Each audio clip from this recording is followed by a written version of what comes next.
చూస్తున్నాం. డాన్సర్ పై లైంగిక వేధింపులకు పాల్పడిన వివాదంలో కొరియోగ్రాఫర్ జానీ మాస్టర్ పై ఐపీసీ సెక్షన్ 376, 506, 323, 2తో పాటు పోక్సో కేసులు నమోదు చేశారని సంగతి తెలిసిందే. ఈ నేపథ్యంలో గోవాలో జానీ మాస్టర్ ను అదుపులోకి తీసుకున్న సైబరాబాద్ పోలీసుల బృందం ఇవాళ వేకువజామునే హైదరాబాద్ కు తరలించారు. జానీ మాస్టర్ ను రాజేంద్రనగర్ సిసిఎస్ కార్యాలయంలో సీక్రెట్ గా విచారించారు పోలీసులు. మరి కాసేపట్లో జానీ మాస్టర్ ను ఉప్పరపల్లి కోర్టుకు తరలించినట్లు సమాచారం.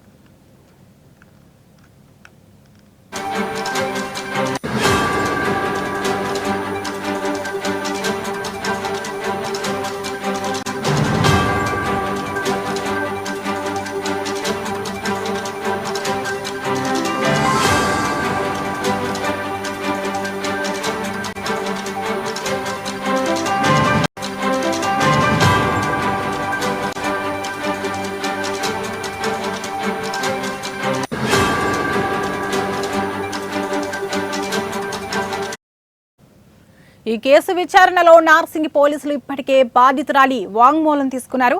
బాధితురాలి ఇంట్లోనే విచారించిన పోలీసులు వివరాలు సేకరించారు. అనంతరం బాధితురాలికి వైద్య పరీక్షలు కూడా నిర్వహించారు. జానీ మాస్టర్ నాపై అత్యాచారం చేసి దాడి చేశాడు. షూటింగ్ టైంలో క్యారవాన్ లో బలవంతం చేశాడు. సెక్స్ కోరిక తీర్చమని నన్ను ఎంతో వేధించాడు. తన మాట వినకపోతే ఆఫర్లు రాకుండా చేస్తానని బెదిరించాడు. పెళ్లి చేసుకోవాలని జానీ మాస్టర్ తనపై ఒత్తిడి చేశాడని బాధితురాలు తన స్టేట్మెంట్ లో పేర్కొంది.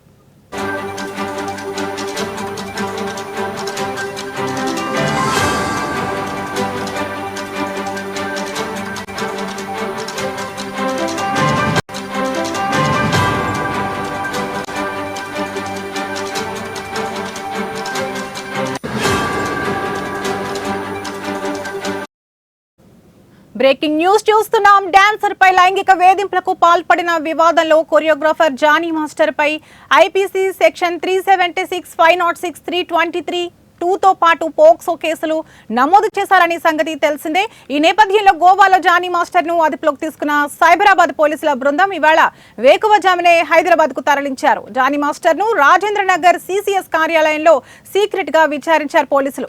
మరి కాసేపట్లో జానీ మాస్టర్ ను ఉప్పరపల్లి కోర్టుకు తరలించనున్నట్లు సమాచారం. ఈ కేసు విచారణలో నార్సింగ్ పోలీసులు ఇప్పటికే బాధితురాలి వాంగ్మూలం తీసుకున్నారు. బాధితురాలి ఇంట్లోనే విచారించిన పోలీసులు వివరాలు సేకరించారు. అనంతరం బాధితురాలికి వైద్య పరీక్షలు కూడా నిర్వహించారు. జానీ మాస్టర్ నాపై అత్యాచారం చేసి దాడి చేశాడని, షూటింగ్ టైంలో క్యారవాన్ లో బలవంతం చేశాడని, సెక్స్ కోరిక తీర్చమని నన్ను ఎంతో వేధించాడని, తన మాట వినకపోతే ఆఫర్లు రాకుండా చేస్తానని బెదిరించాడని, పెళ్లి చేసుకోవాలని జానీ మాస్టర్ తనపై ఒత్తిడి చేశాడని బాధితురాలు తన స్టేట్మెంట్ లో పేర్కొంది.